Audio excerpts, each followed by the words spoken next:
Hello everyone. In the last video lecture we discussed about voltage divider biasing circuit, and in this video lecture we will discuss RC coupled amplifier and its frequency response. So first we are going to draw the voltage divider biasing circuit using an NPN transistor, okay, that we have already discussed.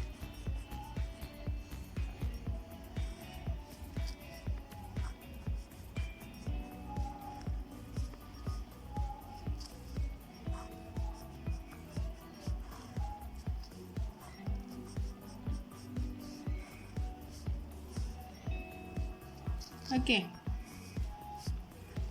so this is our VCC, this one is R1, R2, this is your RC and RE. Okay, so we have already discussed about this particular circuit. Now we are going to join some coupling capacitor here. At the base terminal it is CB. At our collector terminal, that is CC, it is also a coupling capacitor. Okay, from here we are going to take our output. This is our load resistor RL. Now we have a capacitor across this resistor RE, that is called emitter bypass capacitor. It is written as CE. Okay, now we are going to connect our input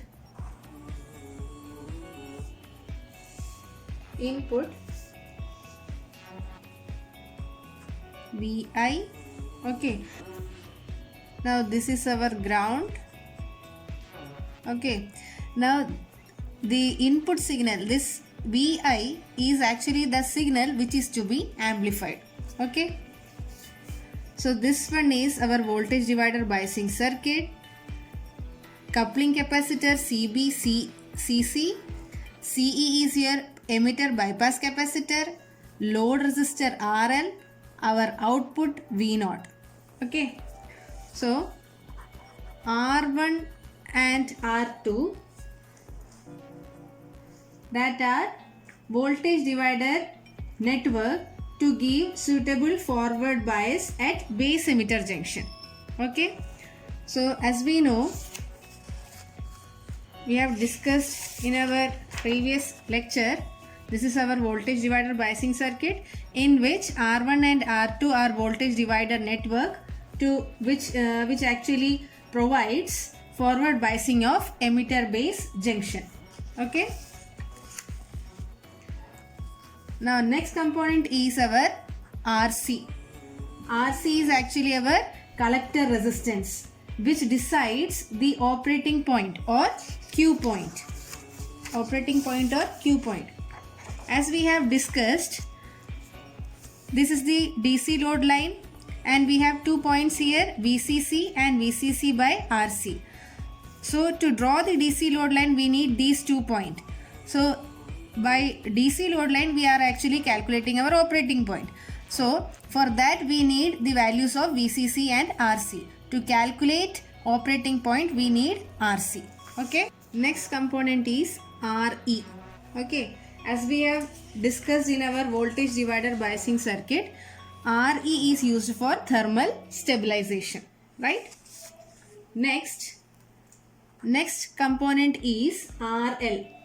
RL is actually our load resistance. Okay, next is CB. CB is actually input coupling capacitor through which the signal to be amplified is applied to the input. Okay, coupling capacitor at base, CB. CB will also block DC from the source.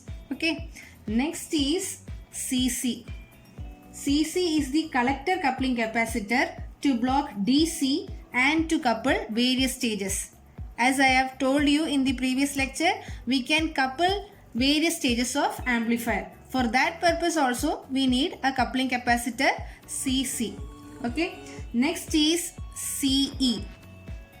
CE is actually emitter bypass capacitor to eliminate feedback. Next is our VCC. VCC is our supply voltage used to bias the transistor in active region of operation. So these are the components of our RC coupled amplifier.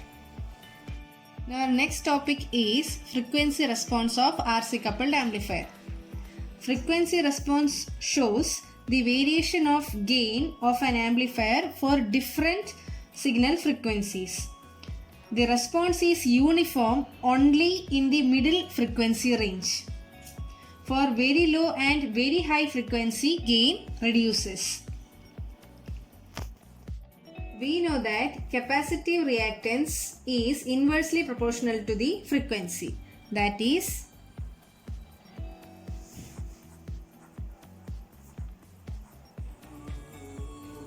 thus at low frequency, the reactance of the capacitor, that is coupling capacitor, is quite large. Therefore, it will allow only a small part of the signal to pass from one stage to the next stage. In addition to this, emitter bypass capacitor CE cannot effectively bypass AC signals to the ground. As a result of these two factors, gain reduces at lower frequency. Now there will be parasitic capacitance or junction capacitors present across the terminals of the transistor.